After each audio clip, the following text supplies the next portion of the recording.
የጽናት ደስታ ሊመለስ ነው። የጽናት ደስታ የሚያስደስተው ማን ነው? እንደኔ ምን አግኝታ ነው የምትደሰተው? ወይስ ሊመለስ ነው ያልሽበት ልትሉ ትችላላችሁ።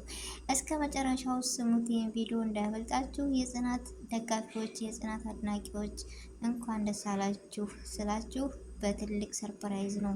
አንዳንድ ጊዜ መገፋት ጥሩ ነገር እና መልካም ነገር ነው። ለምን መሰላችሁ?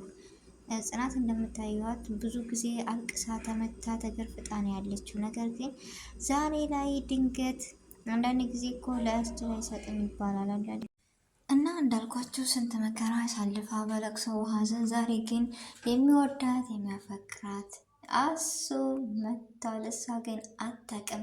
እንዳያችሁት ስብራቷ የኔ ያለ ሌላ አንድ ሰው ሀዘኑ ደስታው እኮ በፊታችን ብሎ ሊደብቅ ብን ራሱ ላይደበቀን የሚችል ሀዘንና ስሜት አለ። የውስጧንና የላዋን አይቶ የተረዳት ደግሞ እሱ ነው። ስለዚህ እሷ ደግሞ እንዳያችሁት ሰውን መቅረብ አልፈልግም፣ ሰውን እንደዚህ ማለት አልፈልግም ያለችበት ምክንያት የራሱ ይኖራታል። ለምን መሰላችሁ?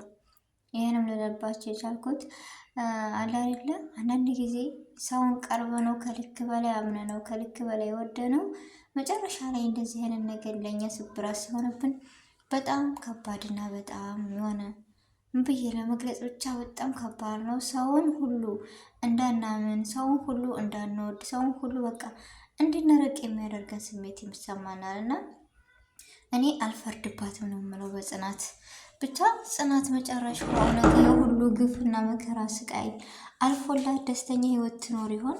እኔ ምኞቴ ነው። በቃ ጽናት ስቃ ማየትና አልፎላት ማየትን በጣም እወዳለሁ ወይም እመኝላታለሁ። እና ኪራ ምን ሆኖ ነው የሚንጨረጨረው? እኔ አለመሳቅ አይቻልም። ምክንያቱም በቃ በቅናት ያለ አይደለ ልጁ ጋር ራሱ ሊስማማ አልቻለም ምናምን።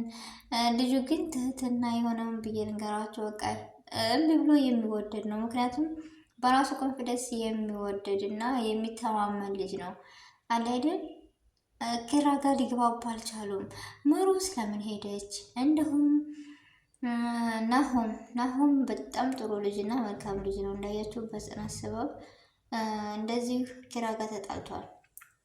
የኪራም እና ስታስብ ወይም ስታወራው ስለሱ ሲደናገጥ ምን ሆነህ ነው የምትደናበረው? ስለሱ ስጠይቅ ምናምን እያለች እየጠየቀችው ነበር። ግን እውነቱን ሊነግራት አልቻለም። ለምን ይመስላችኋል? ይህ ሁሉ ያልቻለበት ምክንያት እና ሊነግራት ያልቻለበት አንድና አንድ የጽናትን ማንነት ስለ እናቱ ቢነግራት የጽናት እናትና አባት እንዳያችሁ በጣም ወደዋታል ጽናትን።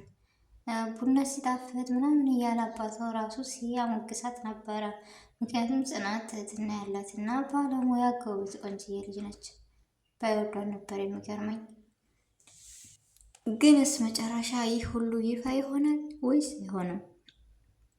የኪራ እናት እንዳያችሁት አንተ ቁመህ ቀር፣ አንተ እንደዚህ ሆን፣ አንተ እንደዚህ ሆን እያለች ነው። የልጇን ስሜት አንዳንድ ጊዜ ልትረዳ ብችል ወይም ብጠይቀው ብዬ እኔ እመኛለሁ። ምክንያቱም አንዳንድ ጊዜ እናት ሲኮን ለልጇ በቃ አይደለ ማንም እናት ወይም ማንም አባት የሚመኘው ልጁ ከፍ ካለ ወይም ካደገ ለአቅመ አዳም ሲደርስ ልጁን ድሮ ኩሎ ማየት በቃ በሀገራችን ባህል ወግ ማቅረግ ነው የሚባለው። እንደዛ አለና ማየት ይፈልጋሉ። እና እንደዛ እያለችው አንቺ ደግሞ ምናምን ማዚ እናቴ ምናምን እያለ እሱን ሲያጨፍባት፣ እሱ ግን ልጇ ግን ብዙ ደረጃ ከማፍቀርም ከትዳርም ይልቅ ልጅ ወልዶ ነበረ፣ ግን አልሆነም። የጽናት ስብራት ነው ሁሉ ነገር። እኔ ያሳዘነችኝ ያለ አይደል ሁሉ ነገሯ እንደዚህ ህመሟን ላይ ሰራተኛ ሆና ምናምን እየሰራች ነው። አሁንም ግን አሁን ላይ ሊሄድ ስትለው ኪራ እኔ አብሮ አደጌን አጣሁ፣ አንቺን አጣሁ፣ ምሩ ሄደች፣ ታዊ ብቻዬን ትታችሁኝ አትሄዱ። በጣም ግን የተጸጸተና በጣም ያዘነ ይመስለኛል አሁን ላይ። ጽናት ግን አሁን በኋላ የምሰማውና የምታምነው አይመስለኝም። ምክንያቱም አንድ ጊዜ አትጎዱ በምታውቁት ሰው ወይም በምትወዱት ሰው ምንም ቢሆን አንድ ሰው ከመጠን በላይ ወዳችሁት እና ምናችሁት አንድ አይደል ባልጠበቃችሁት ነገር ስብራት ሲሆን እንደዛ ከመጉዳቱ እሷ ያሳዝናት ምን መሰላችሁ? ምንም የደስታ ልጅ ባይሆን ልጄን ነው ግን ያጣሁት አለች። ከሁሉም ህመም ግን ይቅርታ ታደርግለት ያልቻለችው ያው ናሆም እንዳለው ጽናት ልቧ የይቅርታ ነው ልታደርግለት ትችላለች፣ እኔ ግን አላደርግም ብሎ እንዳያችሁት ሄደዋል እና እሷ በጣም ይቅርታ ባይ ነች። ይቅርታ ልታደርግ ትችላለች። ግን ምን መሰላችሁ የሆነ ስብራቷ የሁሉም ነገር እንትን ሌላት የቻለበት ምክንያት ምን መሰላችሁ? እኔ ልጁ የኔ አይደለም ብሎ ስለጠረጠራት የዛን ሰዓት ነው። እና ነገሮችን ብታስተካከል እንደዚህ ነገር ባልደረሰብን ብላ የተናገረችው እና የተናደደችው ጽናት በዚህ ምክንያት ነው። እንደዛ ባይሆን ኖሮ እውነቷ ነው እዚህ ደረጃ አይደርሱም ነበረ። ብቻ የሆነ ሆነና ኪራ አሁን ነገሮችን ለማስተካከል ነገሮችን በቃ ወደ ጥሩ መንገድ ለማስኬድ በጣም የማይጥረው ነገር እና የማያደርገው ነገር የለም። ግን ይህ ነገር ይሳካል ወይስ አዲስ የመጣው የቤተሰቦቹ ጋር የነበረው አሱ ቀድሞ ይሆን የሚለው እኔ ጋ አለ። ምክንያቱም ንግግሩ፣ አስተያየቱ፣ ሁሉ ነገሩ በቃ ሰውን አይቶ የሚረዳ ሰው ነው። ኪራም እንደምታዩት ጠብጠብ ይለዋል፣ በልሲለው ይናደዳል፣ በልሲለው ብቻ ብዙ ነገር እየሆነ ነው ያለውና በጣም ይከብዳል። ይሄ ነው ብዬ ብቻ መጨረሻቸውስ ምን ይሆን? የኪራስ ምን አይነት ህይወት ይኖረው ይሆን? ጽናት ናቶ ይኖራል ወይስ አይኖረውም? እውነቱን ካልተናገረ ካረፈደ ጽናትን እንደሚያጣት እርግጠኛ ነኝ እኔ። ብቻ አላቅም። አዲስ የመጣው ልጅ ደግሞ ለጽናት እኔ የተላከላት ልክ እንደ ምሩ ነበረች እዛ ቤት እንድትኖር ያደረገቻት እስከዛሬም። አሁን ላይ ደግሞ ማን ሊሆን ይችላል አሱ? ምክንያቱም እኔ እንጃ ነገሮችን አይቶ ሲረዳት ምናምን ትንሽ ቀለል ያላት ይመስለኛል እንደኔ። ብቻ በጣም ከባድ ነው። አንዳንድ ጊዜ ህይወት እንደዚህ ናት። የአረብ ሀገሯን አሁንም ጉዞዋን ለመቀጠል እየወሰነች ነው ጽናት። ምክንያቱም እዚህ ሰርተሽ ብትለወጭ ምናምን እያለት ነበር ኪራ። ነገር ግን እሷ እዚህ ሰርቼ በምንም ነገር ሊለወጥ አልችልም በሚለው ጉዞዋን አሁንም ወደ አረብ ሀገር እያመራች ነው። አልተወችውም። ያው ባለፈውም እንዳያችሁት ነገሮች ሲቀራጭሱባት እንጂ ለመሄድ አስባ ነበረ፣ ግን አልተሳካም። አንዳንድ ጊዜ እኛ እናስባለን፣ እንጨነቃለን። በቃ ከመጠን በላይ ከአቅማችን በላይ የታሰብንለትና የተጨነቅንለት ነገር አንዳንድ ጊዜ ሊሆንም ይችላል፣ ላይሆንም ይችላል። አለ አይደል? ደስታም ሀዘንም በቃ መፈራረቅ የለባቸውም። አንዳንድ ጊዜ ጥሩ ነገር ስናስብ፣ ደስታን ስናስብ በቃ መጥፎ ቢገጥመኝስ፣ ይህ ነገር ለእኔ ባይሆንስ፣ ይህ ነገር በቃ የሆነ ብቻ መጥፎና ጥሩ ነገሮችን ባንፈራረቃቸው ባይ ነኝ።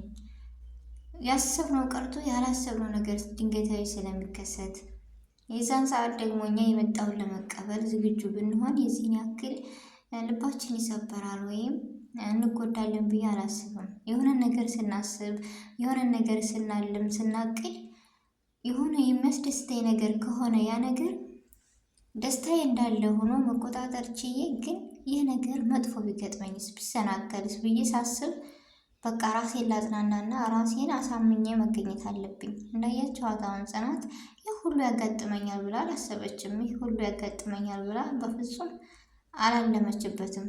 ግን እንደዛ ሆና ከዛ ሁሉ ፈተና ሁሉ አልፋ አንዱ ሲመለግጣት፣ አንዱ ሲሰድባት፣ አንዱ ሲመታት፣ በቃ አንዱ ሲጮህባት፣ የሁሉም እዛ ቤት የመጣ ሁሉ በቃ ይህ ቤት ሲኦል ነው ለእኔ ብላ ነበረ። ያው ምሩ አንቺ ባትኖሪ ለእኔ ሲኦል ነው ያለችበት ምክንያት የራሷ አለ። ሁሉም እንደፈለገ ነበር የሚያደርጋትና ዛሬ ላይ ግን እሷ ያን ሁሉ ፈተና አልፋ እሄዳለሁ ብላ ላለማዋ ያደረገችው ነገር ደስ ያስብላት ነበረ። ባያስደስታትም መሰደዱ ግን አባቷን ለመለወጥ ስትል ደስታ ተሰምቷል ነበረ። ግን እሷ መጨረሻ ላይ ምን ሆነ? አልተሳካም ያ ነገር። ይበልጥ ደግሞ ብሎ ይህ ነገር በልጇን አጣች።